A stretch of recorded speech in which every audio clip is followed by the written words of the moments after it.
In today's video, we're going to take a look at these bookshelf speakers from Edifier. Let's get to it.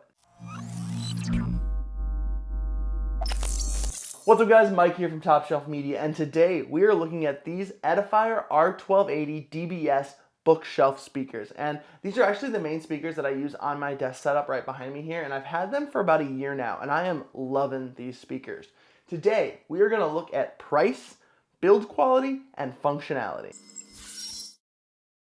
Now, at the time of recording this video, these speakers were on Amazon for $144.99, and what you get for that price is you get the two speakers, you get some paperwork that I don't have anymore, you also get an RCA to RCA cable, you get an RCA to 3.5 millimeter cable, you get an optical cable, and you get some speaker wire. You also get a remote that I have clearly never used.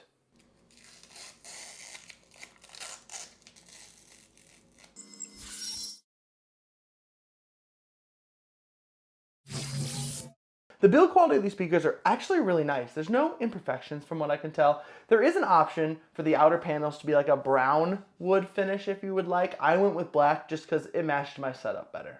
This front cover on the speakers is really nice quality, and it's removable just by pulling it off. Since we have that front panel off, let's just take a look at what's under there right now. We have on the active speaker the IR sensor for the remote, and I love that they put the logo down here. They knew that people would take the cover off, that there were people out there who would want the cover off, and they still wanted their branding on there. I think that is really smart. It shows they were thinking about what their customers want. But if you put this cover back on, these mounts here go right into these holes in the speakers, and they seat in there very, very well. So there's no vibration that comes from the cover when using these speakers. Speaking of vibrations, the bottom of these speakers have these nice rubber feet that not only keep it from sliding around, but also keep it from vibrating on your desk. Our passive speaker only has our speaker wire inputs, whereas the active speaker has all of our controls as well as the speaker wire outs and all of our inputs and power.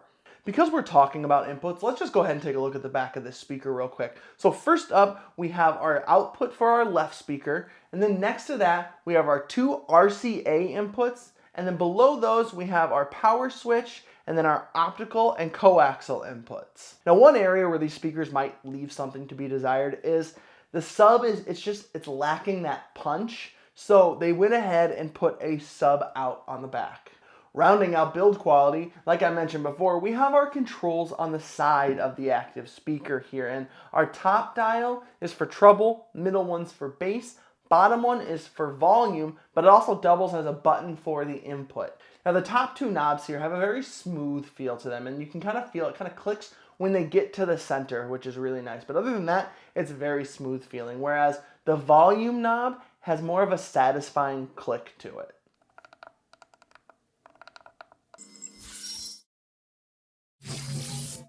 As far as functionality goes, these speakers have Bluetooth 5.0, so you can connect them to your phone, your TV, your computer, making them very versatile. And there's no lag in the audio. I actually tested this by connecting these to Bluetooth to my TV and playing some Modern Warfare 2.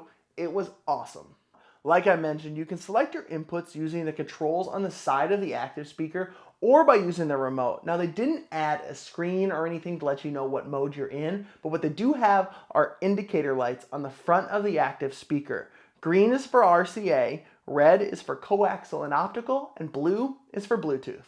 Now, I do want to say, when I first got these speakers and tested out the Bluetooth, it really wasn't that reliable. I connected it to my phone and played Spotify, and it would cut out every once in a while, and I just didn't use it again after that because it was connected to my computer anyway, and I could just pull up Spotify on my computer and play. But when testing it again for this video, it worked perfectly fine. So I don't know what changed or what the issue was when I first got these speakers, but the Bluetooth seems to be working very well. All right, guys, in summary, I'm loving these speakers. You know, I would have done a sound test for you guys, but there's just so many variables that play into, you know, that sounding good, whether it's my microphone that I'm using, the compression on YouTube, the speakers you're using, that it wouldn't be a reliable test. But so I decided not to do an audio test for you guys with these speakers.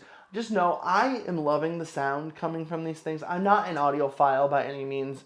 I like music. You know, I like listening to music, and these sound really good doing that. Plus, I use them for video editing and stuff like that too. So these are working out very well. I don't think at any time I'm going to, all right, for the foreseeable future anyway, I don't plan on getting rid of these speakers unless a company like Edifier or someone else sends me other speakers to test. I don't plan on buying new speakers for my setup anytime soon. So I'm really liking these speakers. Hey, if you guys liked this video, give it a thumbs up. I put things on screen for you guys to check out. Go check those out if you want to.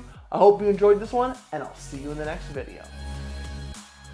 I have to get these speakers set back up so I can, you know, start editing this video, because as of right now, I don't have any speakers connected to my setup. So let's get these hooked back up.